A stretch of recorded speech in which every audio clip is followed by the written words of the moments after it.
Este podcast é um oferecimento de Cartório Fujiwara 43 33 43 46 45, Londrina, Paraná.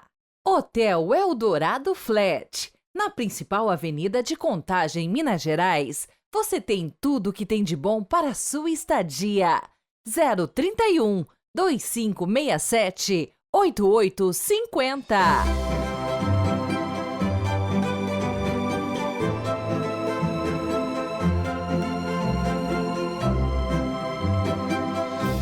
Sexta-feira, 26 de abril de 2024. Boas-vindas a você que nos acompanha já faz algum tempo.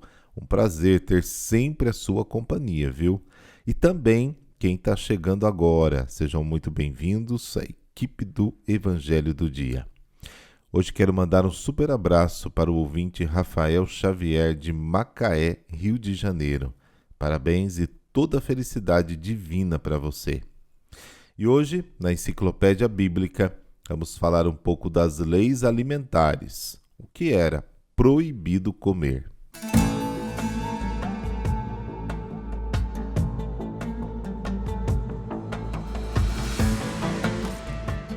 Bom, o Antigo Testamento contém leis muito rigorosas sobre o que se pode e o que não se pode comer. A regra geral era que podia ser comida a carne de animais ruminantes e que tivessem cascos divididos, o que excluía, é claro, o porco. Era permitido o consumo de peixes, mas só daqueles que tivessem escamas e barbatanas. Muitos pássaros não podiam ser comidos, particularmente os carnívoros. Outra norma mandava que se drenasse todo o sangue do animal antes de usá-lo para comer, e que nunca se fervesse ou comessem juntos carne e leite.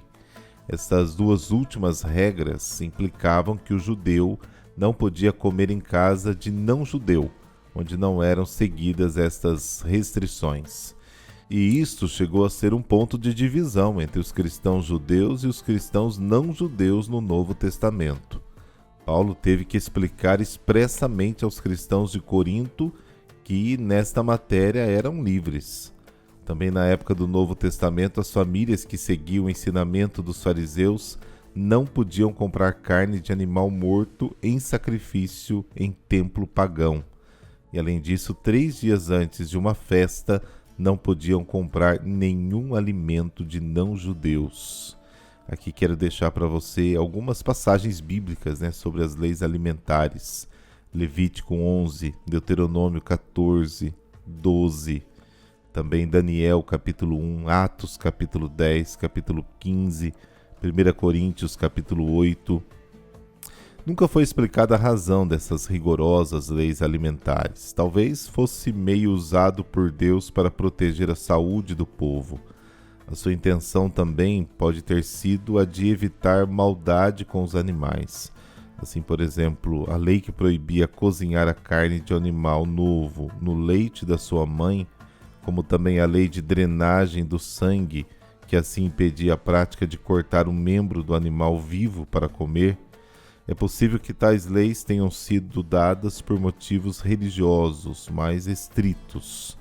Era certamente este o motivo da proibição do consumo de carne oferecida a ídolos. Cozinhar o filhote no leite da mãe pode ter sido prática religiosa cananeia, que devia ser evitada pelos israelitas. Mas não conseguimos saber com certeza, nos casos particulares, se de fato se aplicava esta ou aquela razão, ou todas elas juntas. E semana que vem vamos conversar um pouco sobre as bebidas, os adoçantes e os condimentos utilizados na cozinha do povo da Bíblia.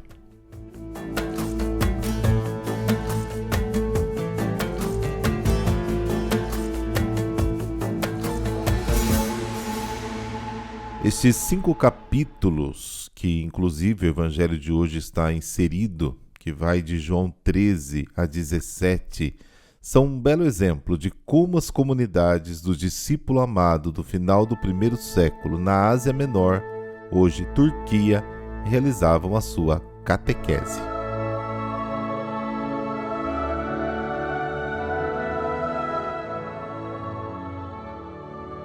Pelo sinal da Santa Cruz, livrai-nos Deus, nosso Senhor, dos nossos inimigos.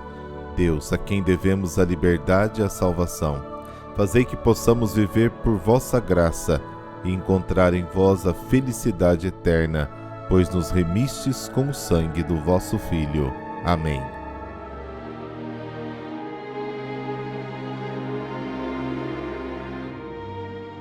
João, capítulo 14, versículos de 1 a 6. O Senhor esteja convosco. Ele está no meio de nós. Proclamação do Evangelho de Jesus Cristo segundo João. Glória a vós, Senhor. Naquele tempo disse Jesus a seus discípulos: Não se perturbe o vosso coração. Tendes fé em Deus, tende fé em mim também. Na casa de meu Pai há muitas moradas. Se assim não fosse, eu vos teria dito: Vou preparar um lugar para vós. E quando eu tiver ido preparar-vos um lugar, voltarei e vos levarei comigo, a fim de que onde eu estiver, estejais também vós. E para onde eu vou, vós conheceis o caminho. Tomé disse a Jesus: Senhor, nós não sabemos para onde vais. Como podemos conhecer o caminho? Jesus respondeu: Eu sou o caminho, a verdade e a vida. Ninguém vai ao Pai, senão por mim. Palavra da salvação. Glória a vós, Senhor.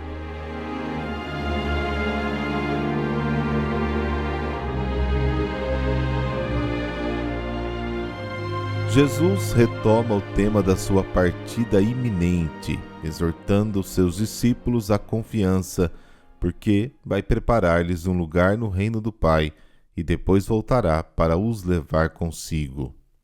Os discípulos podem sentir angústia e tristeza pela separação do Mestre, mas Jesus os impede, informando de fato que sua distância será apenas temporária. A casa do Pai, como fala o Evangelho de hoje, é o estado abençoado de união íntima em que Deus vive com a sua família, o Pai, o Filho e o Espírito Santo. Nesta casa mora por direito o Filho, João capítulo 8, versículo 35, que pode sim preparar lugares para os seus amigos. Nela há muitos lugares. O estado de bem-aventurança está no fato de estarmos com Cristo glorioso. E do tema da viagem à casa do Pai, Jesus passa naturalmente a falar do caminho. Para chegar ao Pai é preciso passar pelo Filho. Tomé deseja concretude e clareza em seus discursos. Ele entendeu que Jesus falava de um caminho no sentido material de estrada, enquanto Jesus falava do caminho como meio para chegar a Deus, como instrumento para entrar em contato pessoal com o Pai. Por isso, na sua resposta ao apóstolo, Jesus proclama que ele é o caminho a seguir em direção a Deus. Jesus proclama que é mediador do contato pessoal com o Pai. Ninguém pode chegar a Deus pelas suas próprias forças, nem pode recorrer a outros mediadores. Assim como ninguém pode ir em direção a Cristo, a menos que isso lhe seja concedido pelo Pai. João capítulo 6. Também ninguém pode chegar ao Pai sem a mediação de Jesus. Jesus também afirma ser a verdade e a vida. Os substantivos caminho, verdade e vida são aplicados a Cristo para indicar suas três funções específicas: de mediador, caminho, revelador, verdade, salvador, vida. Jesus é a única pessoa que se conecta com o Pai, que manifesta perfeitamente a vida e o amor de Deus pela humanidade e comunica ao mundo a salvação que é a vida de Deus. Só Jesus pode conduzir o homem a Deus, porque só ele vive no Pai e o Pai vive nele.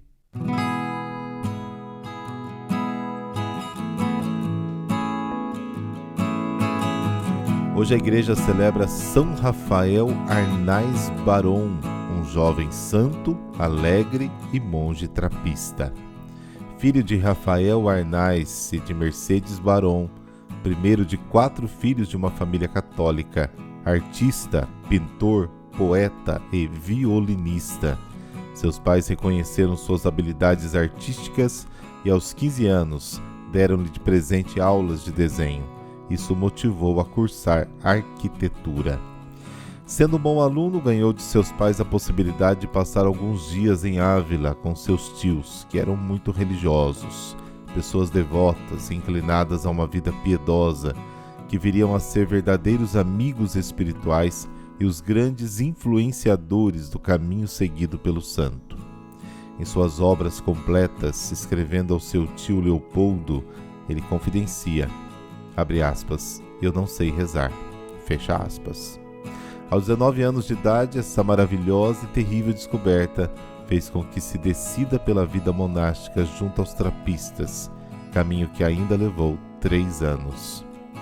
São Rafael Arnaiz Baron era um jovem muito alegre e divertido, que dominava a atenção nos ambientes em que entrava.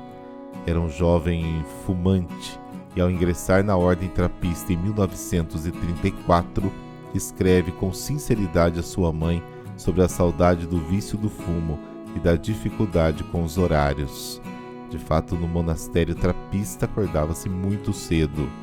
Vivendo com muita alegria e determinação, venceu o vício e também as provas. Após 4 meses, já diagnosticado com diabetes, precisou deixar a trapa, como é chamado o monastério trapista, para cuidar da sua frágil saúde, e essa seria a via crucis de sua santificação, abraçada com sincera e redentora alegria. Ao retornar para o monastério trapista em 1936, é readmitido como oblato e já não pode professar os votos religiosos. Neste momento da sua vida, já se percebe nele um grande crescimento e maturidade espiritual, a ponto de declarar em seus escritos o que se fez na trapa: amar a Deus e deixar-se amar por Ele, e nada além disso. Ele escreveu isso em Apologia do Trapista, obras completas. Entre idas, vindas e guerras, deixou a trapa em 1937 pela última vez, novamente por motivos de saúde. Naquele mesmo ano, decidiu abrir mão da comodidade da sua família e regressou para o monastério, onde faleceu em 1938, aos 27 anos de idade. Só Deus. Apesar da sua pouca idade, a transformação operada em sua vida por Deus foi fantasticamente realizada em pouco tempo. Sua pouca idade não foi obstáculo para um projeto de Deus. Sua alegria e inteireza foram o combustível para uma rápida conversão. Seu espírito profundamente católico é refletido em seus escritos ricos de espiritualidade e da presença de Deus num contínuo esvaziamento de si mesmo, para que no fim só Deus permanecesse, como tantas vezes declarou. Foi beatificado por João Paulo II em 1992 e canonizado pelo Papa Bento XVI em 2009. O fato que o levou à canonização foi a milagrosa cura de uma mulher após um gravíssimo quadro de eclampsia em 2001, após a súplica de uma amiga e de monges trapistas ao beato irmão Rafael. Sua festa litúrgica é no dia 26 de abril, data da sua Páscoa definitiva. Oremos. Senhor Jesus, que ensinais por meio de São Rafael Arnaiz que a única coisa importante é amar a Deus. Ajuda-nos, por sua intercessão, a buscá-lo e amá-lo sobre todas as coisas, confiantes que nisso consiste a única e verdadeira felicidade. Amém. Abençoe-vos o Deus Todo-Poderoso, Pai, Filho, Espírito Santo. Amém. Bom final de semana para você e a gente se encontra amanhã. Até lá.